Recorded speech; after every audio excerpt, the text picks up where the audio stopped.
Bruce Banner has survived 158 days without an incident by hiding in a high-density Brazilian favela. In this crowded environment, he adheres to a rigid set of physiological rules designed to prevent a biological catastrophe. His survival depends on a single metric: his heart rate. If his pulse breaches the 200 beats per minute threshold, his cellular structure destabilizes. To stay in the safe zone, he relies on a combination of extreme isolation, yoga, and rhythmic breathing techniques. The U.S. military operates under a different set of assumptions. General Thaddeus Ross classifies Banner as a piece of experimental technology that needs to be recovered, viewing his condition as a military asset rather than a human tragedy.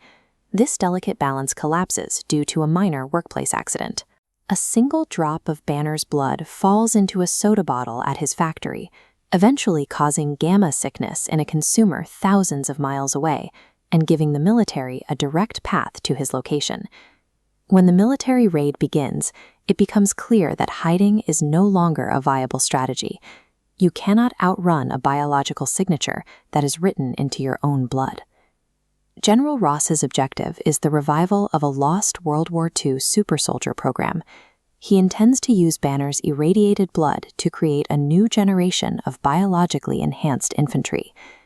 To hunt Banner down, Ross authorizes a field test on Emil Blonsky, an aging Royal Marine. Blonsky is injected with a low-dose prototype serum that grants him the speed and strength necessary to corner the target. During a high-stakes chase through a bottling factory, the pressure becomes too much. Banner's heart rate inevitably spikes past the 200 BPM limit, triggering the exact transformation he has spent months trying to suppress. The Hulk emerges and dismantles the strike team.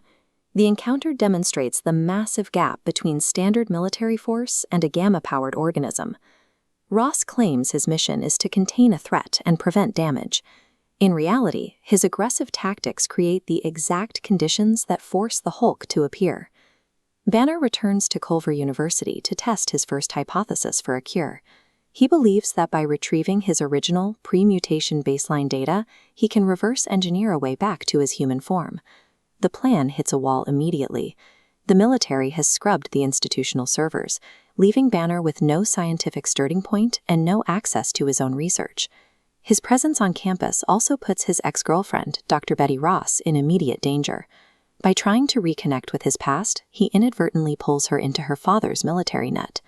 When Ross's forces attack the university, Banner is forced into a tactical corner. He must willingly surrender to the mutation to protect Betty from a now heavily enhanced and reckless Emil Blonsky. The destruction at the university proves that Banner cannot hide in his old life. To survive, he must abandon his past data and look toward untested future science for an answer. Banner and Betty arrive in New York City to meet an anonymous contact known as Mr. Blue, revealed to be cellular biologist Dr. Samuel Stearns.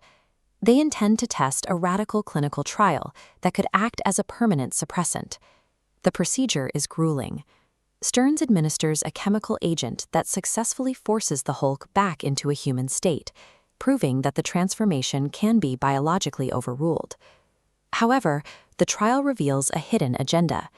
Stearns has used the samples Banner sent from Brazil to mass clone the irradiated blood, intending to distribute the physiological advantages of gamma radiation to the general population. Replicating this much volatile material creates a dangerous biological vacuum. The scale of the cloned samples makes the material highly unstable and nearly impossible to contain. When the military raids the lab, Emil Blonsky seizes the opportunity.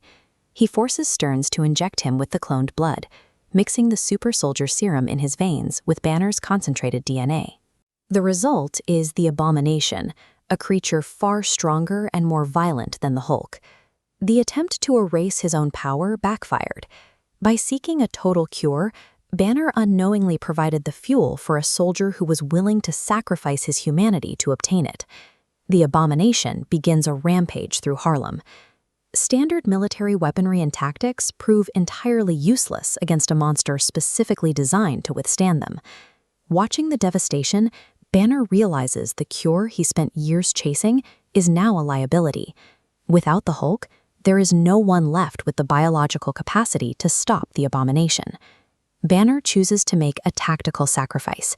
He intentionally drops from a high-altitude helicopter, trusting that the terminal velocity fall will trigger the very monster he has spent his life trying to kill.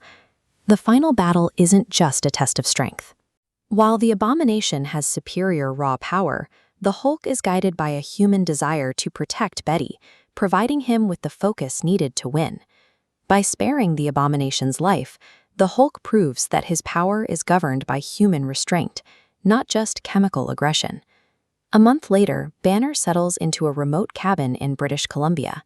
While the setting mirrors his Brazilian isolation, his mental approach to the transformation has completely shifted. This monitor shows his new status quo. Instead of using meditation to suppress his pulse, he is now practicing how to purposefully push his heart rate up to the 200 BPM mark. He has realized that survival doesn't come from suppressing the mutation, but from learning how to guide the volatile results toward a specific, necessary target. This new perspective is immediately put to the test when Tony Stark approaches General Ross. Stark mentions a new initiative, signaling that Banner's biology finally has a formal role to play.